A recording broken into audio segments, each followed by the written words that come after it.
Hey guys. Okay, so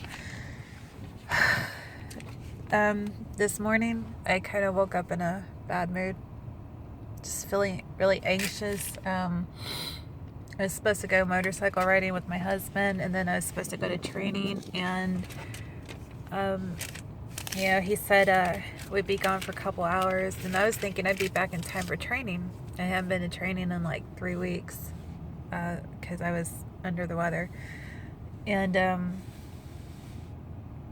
I kind of always know that a few hours means longer than what he's actually saying. And we woke up this morning and he asked me, well, how you feeling? And I'm like, oh, kind of in a bad mood, and this is why. I don't know what to do.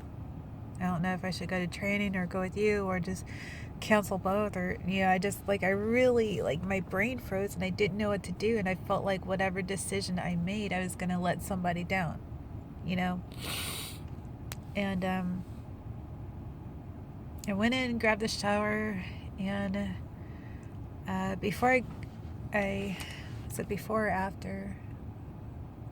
I think it was right before my shower. I was looking at my little Bible Gateway, my little app on my phone, and I've been seeing this verse like nonstop lately. It's Titus 3:9. Okay, listen to it. Listen to it. But keep away from foolish disagreements. Don't argue about family histories. Don't make trouble. Don't fight about what the law teaches. Don't argue about things like that. If it doesn't do any good. It doesn't help anyone. So, what do I decide to do? Okay, I got this, Lord. I hear you.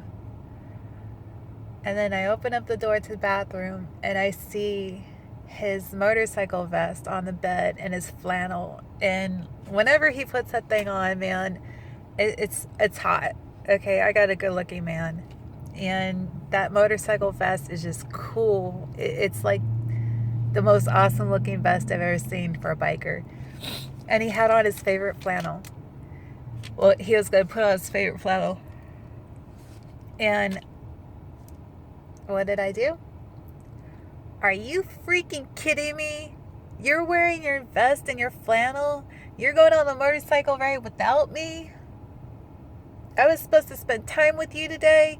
You said we'd be gone for a couple hours, and I thought I could come back in time for training. And he's just looking at me like,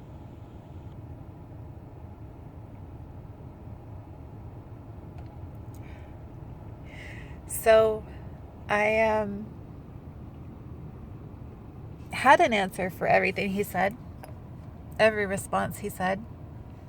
And I think that that's probably the worst thing, is when a wife can actually argue with her husband and actually be right about what she's saying, and everything he says, she either cuts him off or she proves him wrong, and it just makes him want to just, choke her out even more, right? So he can't choke her out, so what does he do? He argues with her even more. So we spent like hour and 20 minutes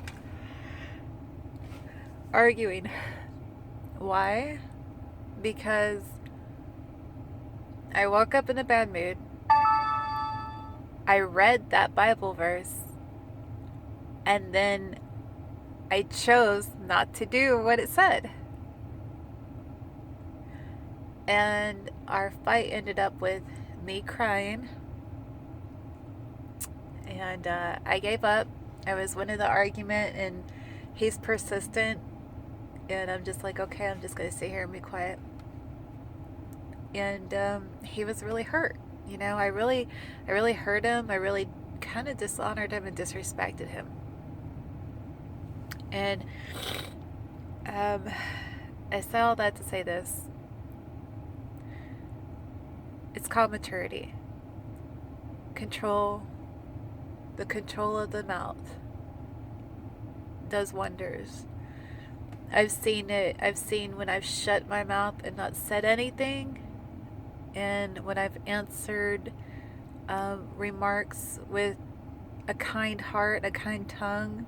And I've seen how when I choose my battles with arguing and bickering, or when to open up my mouth about my emotions and what hurt my feelings and things like that, I've seen it change my relationship with my husband tremendously. I've seen it go from him being so insecure and feeling insignificant, like he's not good enough as a husband or a man in the house, to being like the most confident person in the world. But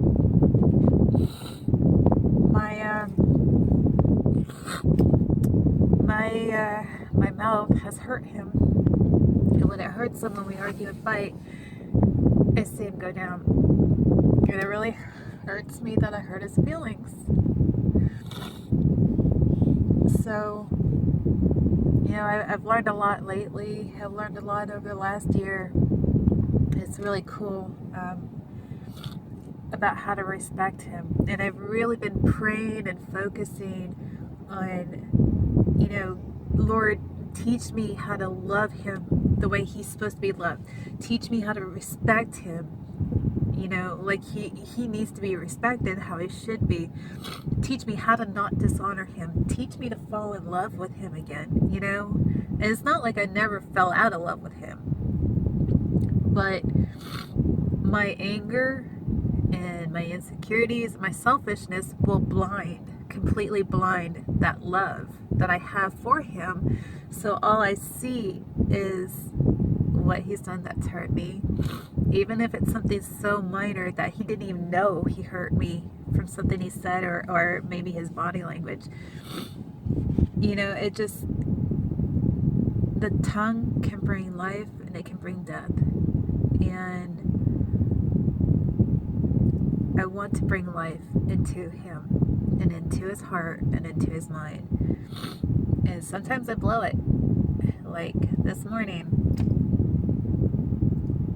why can't I just shut my mouth and been like, I misunderstood you, or when you say this, I believe that you actually literally mean what you're saying and not just generalizing it. So I went ahead and made plans to go to training. I should have done that. I should have, but instead I got mad, I got selfish. I'm like, you know what? That hurt my feelings.